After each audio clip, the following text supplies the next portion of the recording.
Greetings, toy citizens. It's your man TOYZee, only 50% AI free. These vocals are all natural, baby. Starting 2026 off right, with my first video dedicated to the Man of Steel himself, Superman. Got some amazing figures to show you.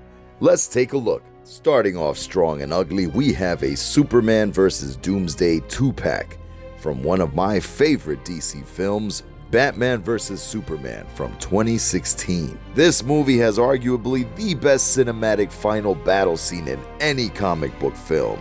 Yeah, I said it. This is a fantastic set.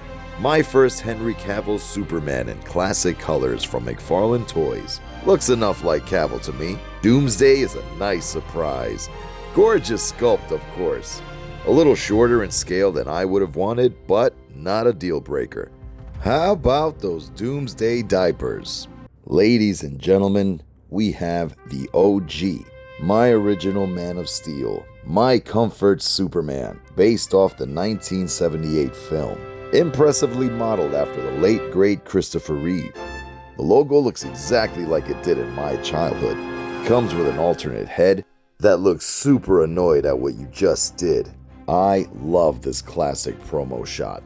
This classic Superman is about as classic as you can get for me, from the Max Fleischer animated shorts, which debuted in 1941. These shorts played in movie theaters back in the 40s to the astonishment of moviegoers everywhere. These cartoons were the first medium folks got to see of Superman outside of comic books and newspaper strips. The animation is brilliant and fluid, rivaling even Walt Disney Studios at the time.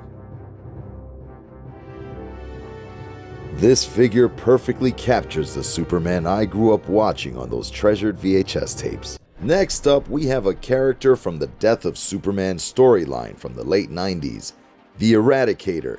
The Eradicator is one of 4 beings that took over the super duties after Superman was temporarily killed by Doomsday.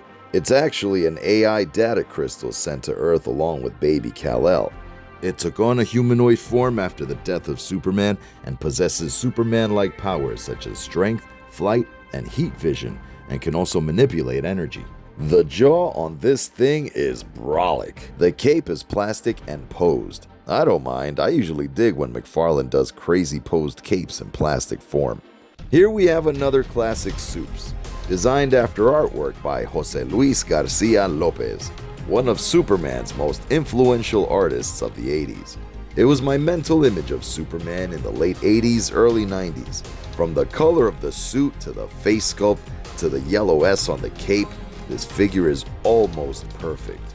Now a logo without the black lines painted on it, perfect. There are superfans out there that know exactly what I'm talking about. Next Superman to showcase is an Alex Ross original. This is an aged up, older Superman from the classic and iconic DC graphic novel Kingdom Come, released between May and August of 1996. This story and art were a game changer for me.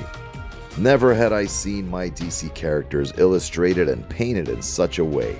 Alex Ross quickly became my favorite artist of all time.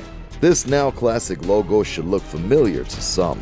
It's the logo used for the current cinematic Superman, which leads us to Superman, played by David Corenswet. This figure is, well, super! Comes with 3 different expression faceplates. That's pretty cool. The colors on this suit are a full color 180 from what Cavill wore. He comes with his trusty hypoallergenic alien canine, KRYPTON, making his feature film debut. I thought the new movie was great, but this new guy's got his work cut out for him. In all honesty, it may have been too soon for me to accept the new movie Superman. One last super fact about the logo: this wasn't the first time this logo was used on a live-action Superman. Brandon Routh reprised his role as Superman in the CW Arrowverse crossover event Crisis on Infinite Earths in 2019. Last on our list of super people, Kara Zor-El, aka Supergirl, Superman's older cousin. Yup, older. This is a great figure. I love the face sculpt. Look at that scowl, she looks pissed. This figure is based on a recent storyline, Woman of Tomorrow.